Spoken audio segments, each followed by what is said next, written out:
Bonjour mes petits loups, j'espère que vous allez bien. Aujourd'hui, très heureuse de vous retrouver dans cette nouvelle vidéo qui est un haul. Oui, mademoiselle Bouti veut partir, donc on va la laisser partir. J'espère que en lui faisant un petit câlin de début de vidéo, j'espère qu'elle va nous laisser tranquille pour le reste de la vidéo. Mais j'y crois pas beaucoup. Ouais, toi non plus, hein.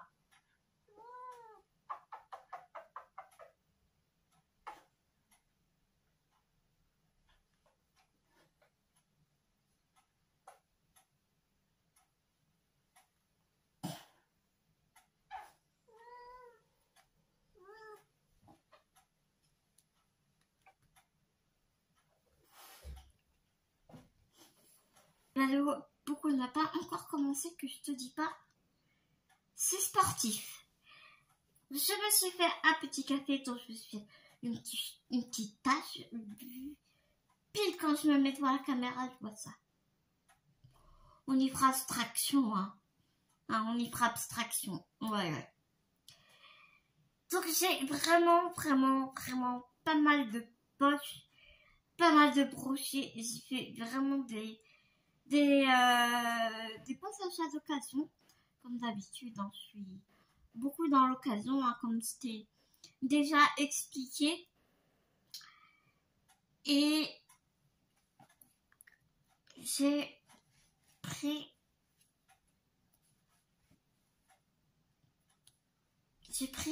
3 neufs. 3 neufs, voilà. Donc, bon, ça va. J'ai pris aussi des suites de Saga. Là, tu vas voir. Je suis assez contente de mes petites trouvailles, je dois dire. Prépare-toi un café, un thé, une boisson chaude, enfin, ce que tu veux, parce que je pense que ça va être assez long. Déjà, sur Vinted, on va commencer par celui que tu vois ici. C'est un petit roman de chez Livre de Poche, dont l'auteur est Peter Robinson. Matricule 1139. C'est une enquête avec l'inspecteur Banks. Je ne sais absolument pas de quel tome il s'agit, mais un petit tour sur Booknote et puis je verrai bien. J'aime bien lire dans l'ordre. J'aime bien, même si c'est une enquête différente à chaque fois, donc tu peux lire séparément. Dans le désordre, il n'y a pas de souci. Mais des fois, le protagoniste, quand tu suis un protagoniste, c'est bien de lire du premier jusque dans l'ordre, parce que il y a quand même des petits détails des fois que tu rates qui ont parfois son importance et en tout cas moi j'aime, c'est ainsi que j'aime fonctionner dans la mesure du possible et quand il n'y a pas plus de 20 tomes dans une saga, tu vois ce que je veux dire, surtout dans un trailer. Alors ici on est dans le Yorkshire pendant une manifestation anti-nucléaire. La police charge très violemment la foule, faisant plusieurs blessés et tout type. Mais à l'issue des échauffourées, on découvre un corps qui est carrément poignardé. C'est un agent apparemment, l'agent ici qui est poignardé. Bien évidemment, c'est une manifestation, donc les suspects ne manquent pas. D'autant plus que c'est une... Attends.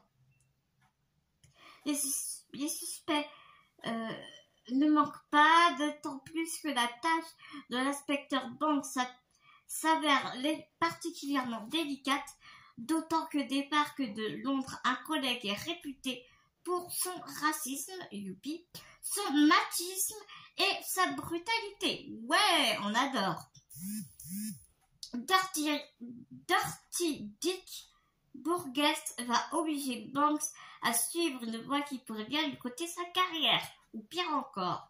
Et comme on s'en doute, la mort n'arrive jamais seule. Je sens que je vais détester ce mec.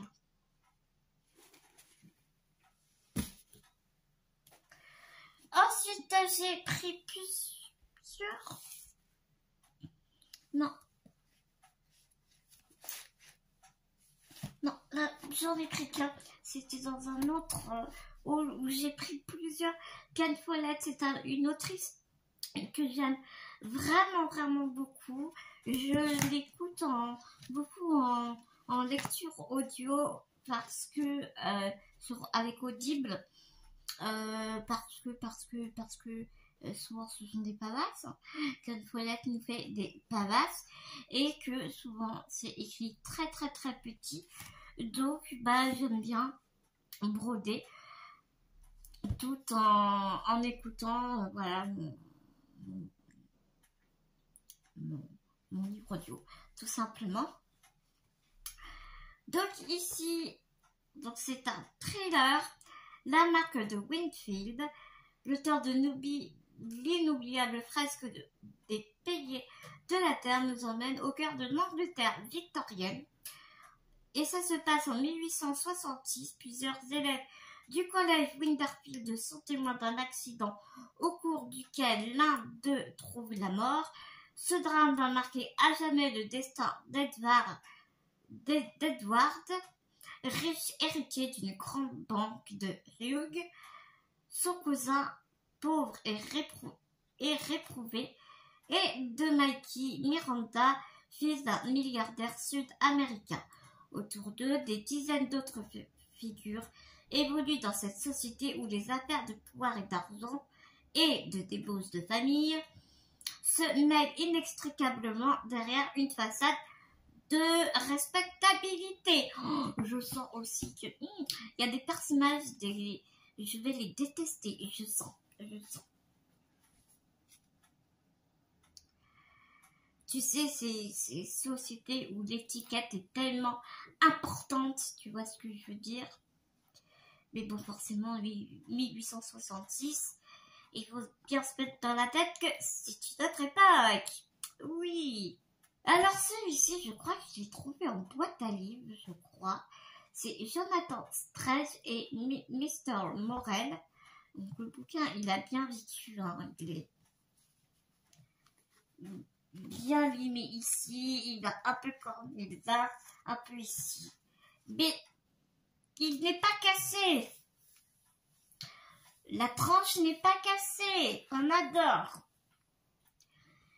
Toujours en 1806, oui, tu peux remarquer, hein, tu vas voir que j'ai pris pas mal de polar historiques, thriller historique. J'ai envie de polar historique en ce moment, mais vraiment. 1806, dans une Angleterre usée par les guerres napoléoniennes, un magicien à l'ancienne mode, Monsieur Norrell, offre ses services afin d'empêcher l'avancée de la flotte française. En quelques jours, les Anglais ont repris l'avantage. Norrell devient la coqueluche du pays. C'est alors qu'il fait la connaissance d'un jeune et brillant magicien, Jonathan Strange. Ensemble, les deux hommes vont éblouir l'Angleterre par leur prouesse jusqu'à ce que l'audacieux Strange, attiré par les aspects les plus sombres de la magie, provoque la colère de Monsieur Norrell. Je crois que j'ai vu un film sur ces deux magiciens, je crois. Entre roman fantastique et roman d'aventure, entre féerie et romantisme, ce roman de Susanna Clarke a été élu meilleur livre de l'année par le Times Magazine, s'il vous plaît, et n'a juste reçu que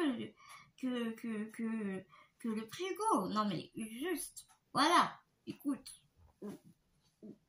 En tout cas, c'est une belle palace et il baisse à la mort. Soit j'ai soif. Nous allons nous réfugier dans la mort surnaturelle avec James Oswald de Mort naturelle, une enquête de l'inspecteur McLean de chez Milady. Poche. J'aime beaucoup ces éditions Milady, c'est tout. Le livre il est tout fluffy. Et j'aime bien parce que du coup je peux aller dans mon lit nickel sans avoir peur de casser la tranche du livre. Donc c'est chez Milady Thriller. La mort met longtemps à venir et même alors, la paix n'arrive pas avec elle. Tony McLean vient d'être nommé inspecteur. En plus des affaires courantes, il hérite d'un cold case dont personne ne veut se charger. Le corps mutilé d'une jeune femme a été découvert dans une maison abandonnée et tout porte à croire qu'elle a été victime d'un meurtre rituel au siècle dernier.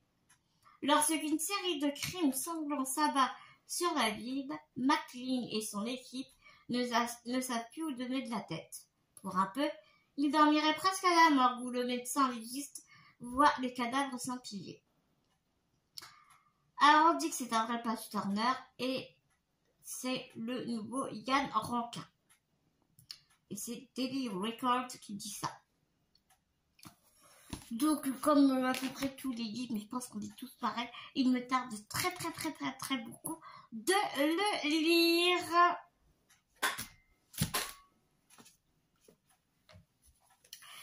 Je suis un peu retombée dans mon adolescence parce que, comme je te disais, polar, historique, roman noir, mais surtout historique.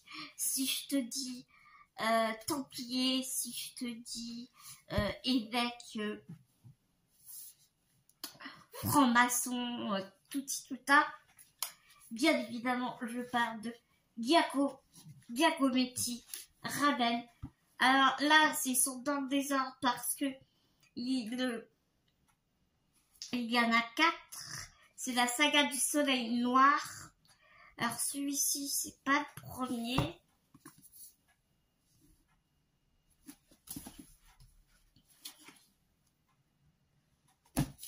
Je sais plus c'est lequel. S'il y en a 4 sur les 3 premiers. Suivez l'aventure avec le 3e volet. Alors ça, c'est le 2e. Et ça, c'est le premier. Je pense.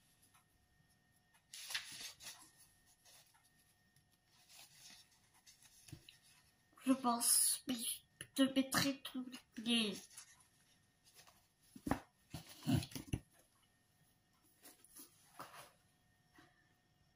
bonus inédit, nanana. Je sais plus. Je sais pas si... Attends. Ouais, je crois que celui-là, c'est le premier. Ouais, c'est ça. 1838, dans une Europe au port de la ville, une organisation nazie, l'Annerbe, pille des lieux sacrés à travers le monde. Elle cherche des trésors au pouvoir obscur destinés à établir le règne millénaire du Troisième Reich.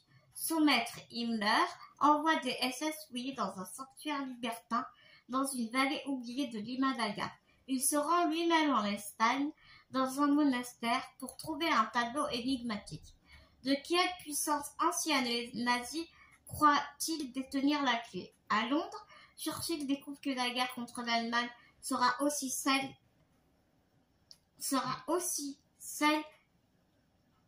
spirituelle. Oh putain, c'est bizarre. Ah non. À Londres, Churchill découvre que la guerre contre l'Allemagne sera aussi celle spirituelle de la lumière dans les ténèbres. Je comprends pas ma phrase. Tristan, le trafiquant d'armes au passé trouble, Erika, une archéologue allemande, Laure, l'héritière des Cathares, dans le premier tome de cette saga, l'histoire occulte fait se rencontrer des personnages au destin d'exception avec les acteurs majeurs de la guerre mondiale.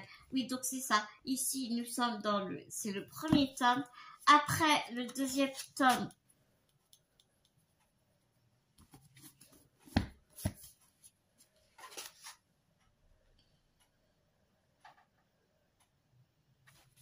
c'est celui-là.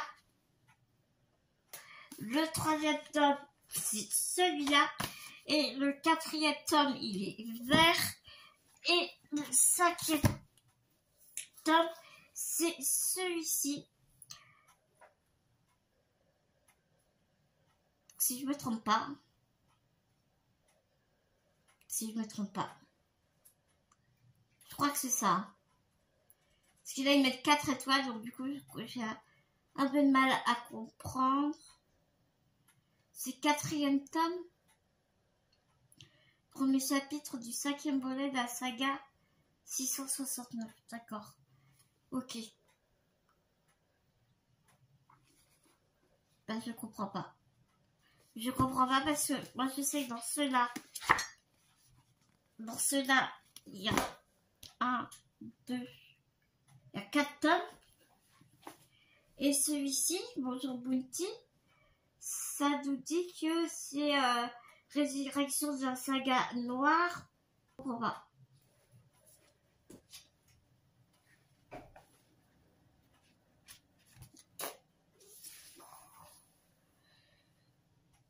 Mais en tout cas, ça se passe pas du tout dans la même époque. Mais je te mettrai tout bien dans l'ordre dans la barre d'infos. Quand je te mettrai les liens, je te mettrai tout. Ah, Bounty vous fait des bisous. Voilà, vous êtes content. Oui, Bounty, tu m'embêtes un peu. Ah oui.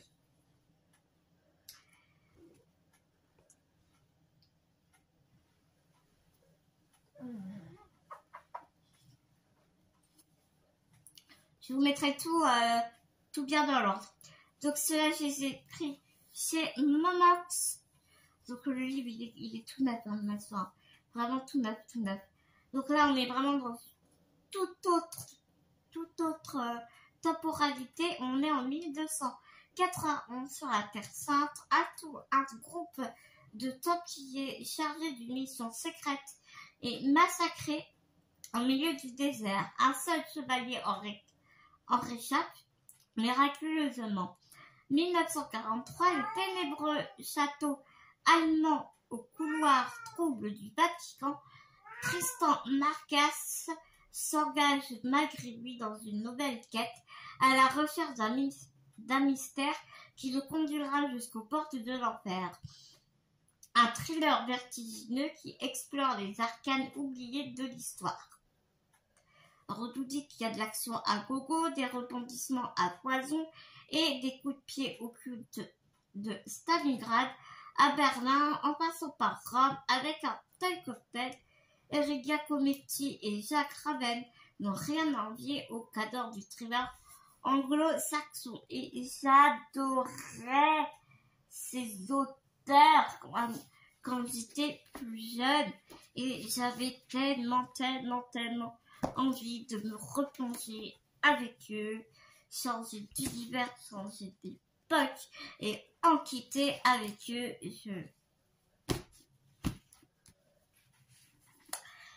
L'histoire de mes premiers amours littéraires. Toujours. Donc là, j'ai toujours pris chez Moments. Regarde le truc, il est tout neuf quoi. Toujours chez Giacometti, Raven. Ouais, bah c'est ça, regarde. Mais du coup, le jeu, je sais pas. Tu vois, là, on a les 4 tomes. Ma chatte est folle. Elle est en train de sauter sur la bout de table. Non, mais...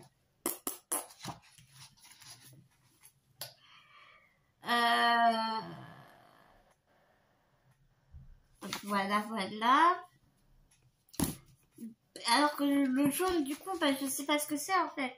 Parce qu'il y en a un jaune comme ça. Donc je ne comprends pas. Outil, t'es en train d'être un peu casse-pied là quand même. Donc là, c'est Marcasse, tu sais, c'est comme Franck Tillet qui avait fait son roman, qui avait écrit son roman exclusivement sur Charcot. Et ben là, ils ont fait pareil, mais avec Marcasse, traitant Marcasse. Paris, palais de l'Élysée, tu m'agaces là. À chaque fois que je filme, faut que tu casses tes pieds.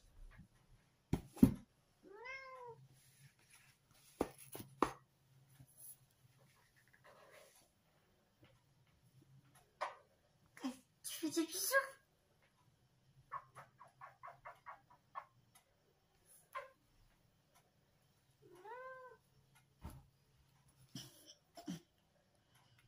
Ah, je te jure.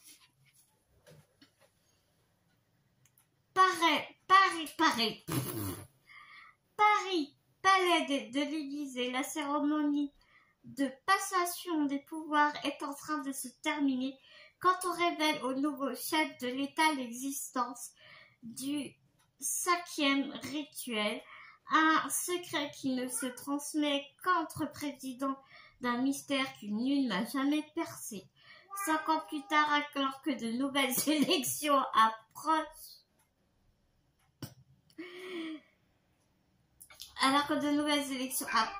un meurtre au cœur d'une obédience, je ne sais pas ce que c'est, au cœur d'une obédience maçonnique, fait ressortir l'étrange rituel. La légende devient réalité.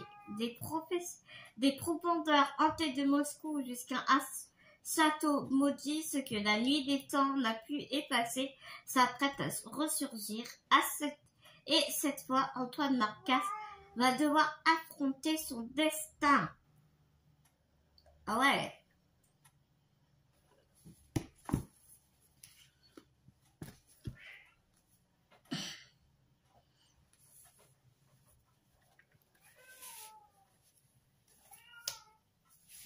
Toujours avec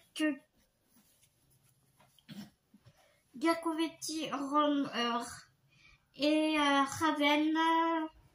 Ici, c'est les éditions France Loisirs, mais quand c'est en brochet, ils sont édités chez JC Lattès. Donc ici, nous avons un gros semi-poche de chez France Loisirs. Celui qui possédera le secret des rois de France sera le maître du pouvoir millénaire. De nos jours à Paris, 30 personnes se jettent d'un immeuble. Le commissaire Antoine Marcasse est mis sur l'enquête. Ses recherches vont lui conduire au cœur de la société la plus secrète des États-Unis, la Skull and Bones, une organisation dont l'un des membres vient se suicider alors qu'il s'apprêtait à faire des révélations sur une puissance multinationale. 2 siècles plus tôt, donc on est sur deux temporalités. 2 siècles plus tôt, en pleine révolution, l'inspecteur Ferragus est lancé par Danton sur les traces d'une implacable confrérie. Il va découvrir l'incroyable secret de la lignée des rois de France. Quel mystère issu des profondeurs de l'histoire unit ces 2 enquêtes. Alors, ensuite, on va passer au... Si Bouti veut bien. Merci, Bouti. Bouti, descend de là. Allez. Bah oui, elle n'est pas contente. Oh, celui-là. Donc, ici, c'est le dernier. Giacometti Raven, c'est de chez Fleuve. Par contre, ici, il est raide le livre. Il est super raide. Si tu veux pas casser le truc, prends la vache.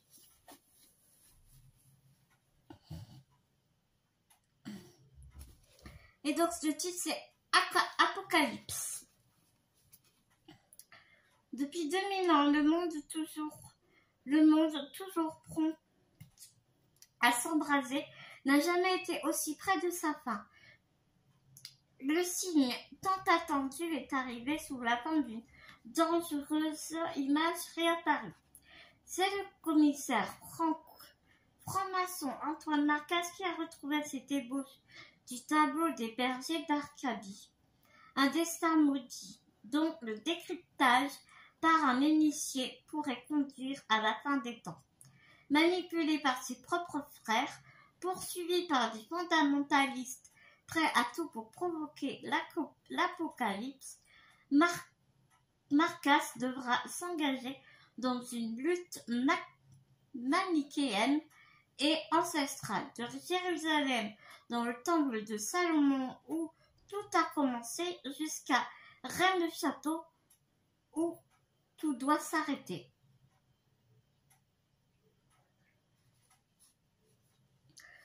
Je l'ai déjà lu celui-là, j'avais très envie de le relire parce que il me reste des brides de souvenirs, mais j'avais très envie de replonger dedans en fait, hein, tout simplement. Ensuite, on va passer à mes achats de chez Gilbert Joseph. J'ai pris les 3 tomes de Phobos.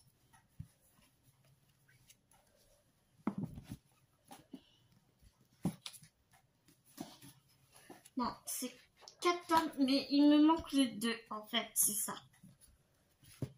Il me manque le 2.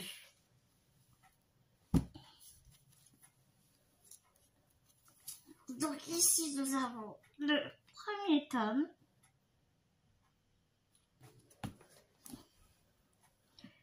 Le 3e tome, mais il me manquera le 2A du coup.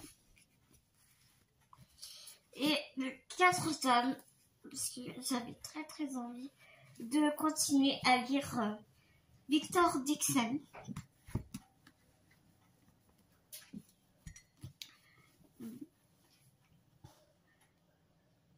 Donc c'est l'édition, c'est Robert Laffont. Ici on va retrouver 6 protagonismes, 6 prétendants, 6 minutes pour se rencontrer, l'éternité pour s'aimer. En fait c'est speed dating en fait.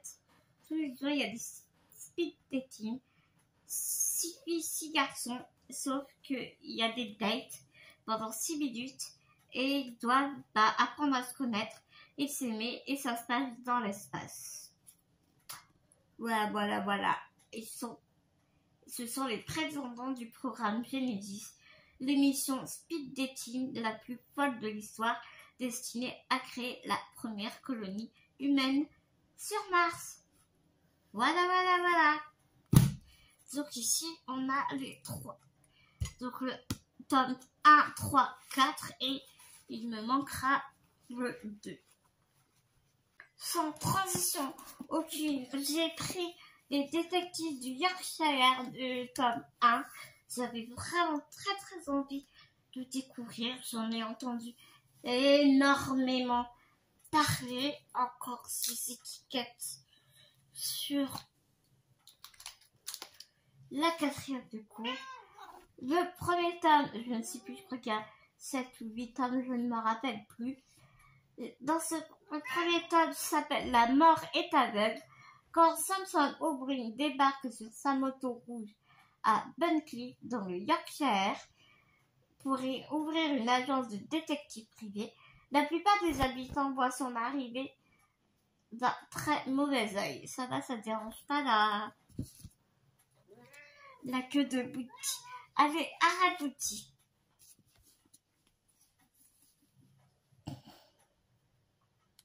De son côté, Delilah Metcalf, ils ont des noms à coucher dehors, génie de l'informatique au caractère bien trempé, tente de sauver de la faillite son site de rencontre amoureuse.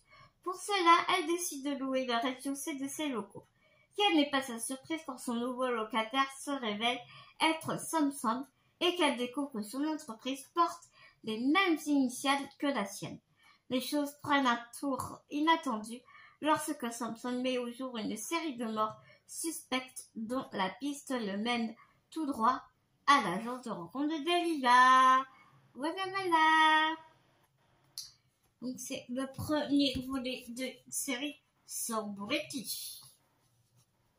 On va continuer dans du polar historique et ensuite, donc c'est chez les éditions XO, c'est Henry Lovenbrock. Alors j'aime énormément cet auteur parce que il fait énormément de recherches historiques pour écrire ses romans.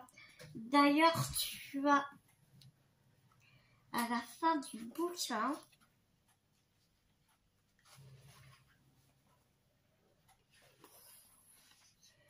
une bibliographie documentaire là où il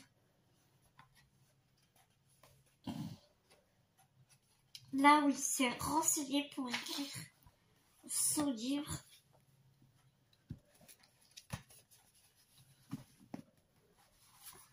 Tu vois, il y a plusieurs pages comme ça. Et il dit à la fin de son bouquin, il dit qu'il rend hommage aux auteurs, journalistes et documentalistes dont le travail et les écrits à travers les siècles m'ont aidé à réunir la somme de documentaires nécessaires à la relation du loup des cordonniers. Donc tu peux retrouver tous les livres, les documents dans lesquels Lovenbrock s'est inspiré pour et documenté pour écrire son livre. Et je trouve ça juste génial en fait.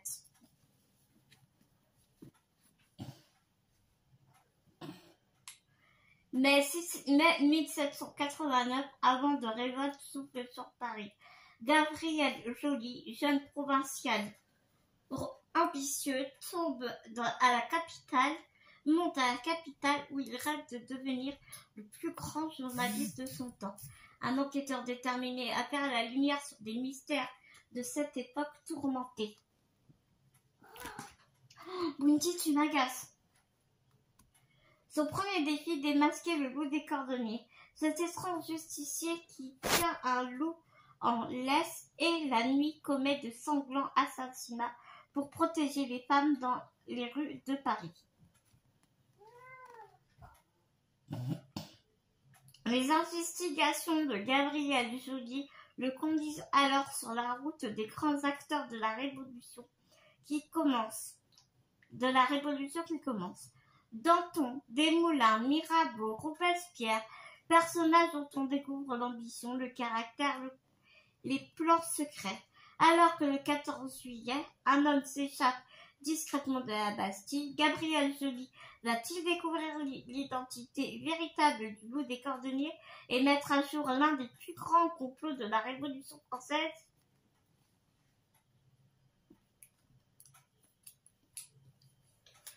Donc,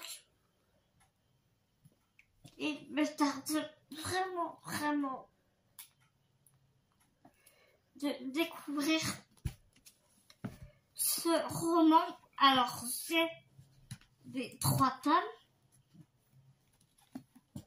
Ici, c'est le 2e tome, le mystère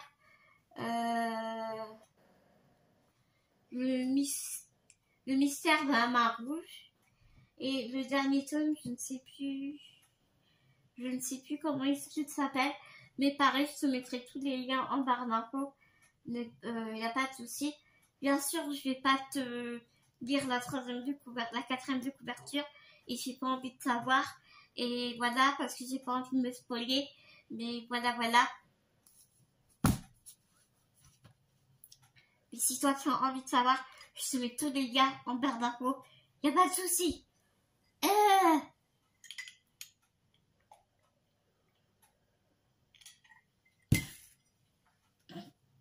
Ensuite, je me suis fait plaisir, je me suis pris 2 tomes, enfin les deux, c'est des sorties littéraires qui datent pas, qui sont pas très vieilles.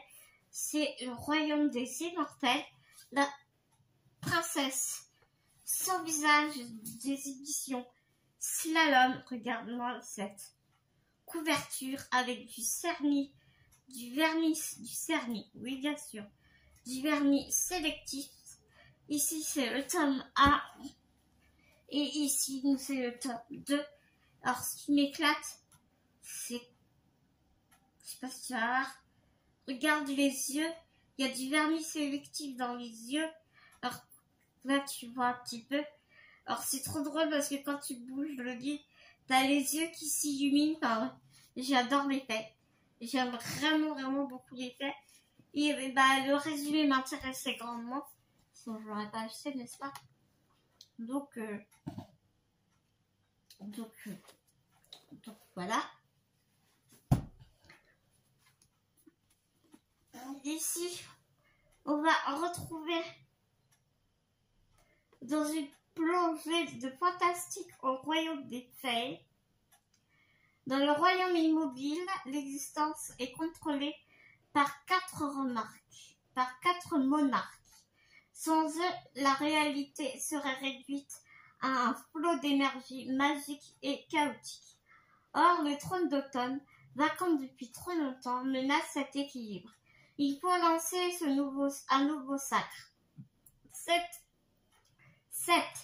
jeunes femmes peuvent y prétendre. La compétition sera sans pitié. Ivy est candidate malgré elle. À 18 ans, elle est passée toute sa vie cachée derrière les murs de son miroir et les parois de son masque. Elle est une belle à mourir. Quiconque voit son visage est pris de folie meurtrière ou suicidaire. Propulsée dans le monde des Siders, la noblesse des fées au cœur de manigances qui la dépasse, elle va devoir puiser dans ses ressources pour survivre, un chemin qui la mènera bien plus loin qu'elle ne l'aurait imaginé. Je te prie vraiment de m'excuser de la façon dont je lis, mais je commence à réellement fatiguer. Ça va se lire très bien. Regarde, les marques sont vraiment très aérées. Donc, ça va le faire. Et comme je t'ai montré, ici nous avons le tome 2 qui est plus gros que le tome 1. Alors, j'avais envie de me... c'est vraiment un pur challenge parce qu'ici, nous sommes vraiment de la pure fantaisie adulte. Et j'ai lu ce livre avec... Il y a youtubeuse, les chroniques de Luli que j'aime énormément beaucoup. Ici, c'est le premier tome. Il y a 3 tomes déjà, donc c'est une trilogie. Et ça nous vient des éditions Léa, l'ombre du savoir perdu. 20 ans se sont écoulés depuis la fin de la guerre. Les augures, autrefois considérés comme des dieux, devenus dictateurs, ont été renversés et anéantis, leur pouvoir mystérieusement disparu. Leurs représentants, hommes et femmes dotés d'une capacité moindre, les talentés, n'ont évité le sort des augures qu'en se soumettant au pacte qui les lie à 4 préceptes, les marques de la manière indélébile et protègent les humains. Davian élève les talentés.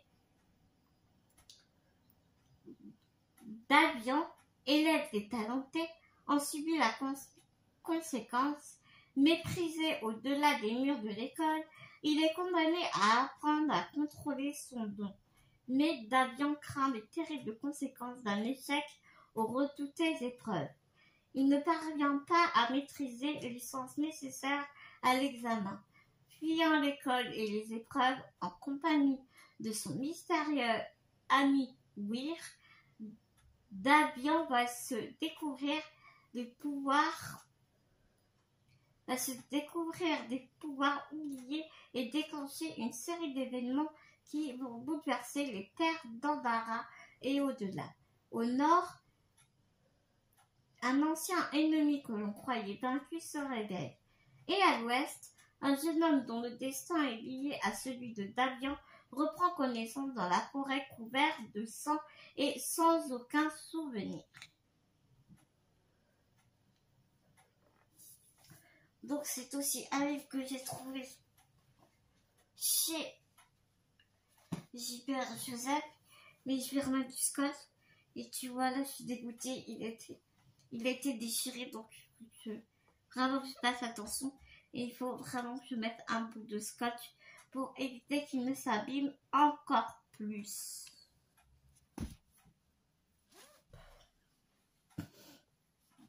Ici, j'ai le tome 1 de Shadow and Sense, le parfum de l'ombre. Ici, c'est le tome 1. J'avais adoré ce livre. Vraiment, vraiment. Donc, du coup, je me suis pris le tome 2 qui est ici. Bien évidemment, je ne vais pas te spoiler. Dans l'empire d'Arantej, les parfums sacrés sont l'objet de toutes les convoitises. Avec son nez affûté et sa grande connaissance des senteurs, Raquel espérait devenir parfumeuse et gagner assez d'argent pour soigner son père qui est malade. Mais le prince Nisaï est empoisonné et elle est accusée à tort. Obligée de fuir, Raquel doit absolument découvrir un antidote au poison qui a plongé le prince dans le coma. Ainsi seulement elle pourra laver son nom. Pour cela, elle devra s'allier avec Ash, le soldat envoyé sur ses traces. Ensemble, ils découvriront d'anciens secrets enfouis aux confins de l'Empire et au plus profond d'eux-mêmes. Mais parviendront-ils à déjouer la machination qui menace la paix fragile d'Arantej? Voilà mes petits loups. Cette vidéo est enfin terminée. J'espère que ça n'a pas été trop long pour toi. J'ai vraiment fait ce que j'ai pu et crois-moi que j'ai vraiment fait comme j'ai pu. Nous ne remercierons pas Mademoiselle Bounty. Oui, Mademoiselle Bounty, de nous avoir embêtés. Et il est temps pour moi de te faire des gros bisous. Et bébé Bounty va se joindre à moi en vous faisant des milliards de gros bisous. Et puis nous, on se dit à très vite dans une prochaine vidéo. Mes petits loups.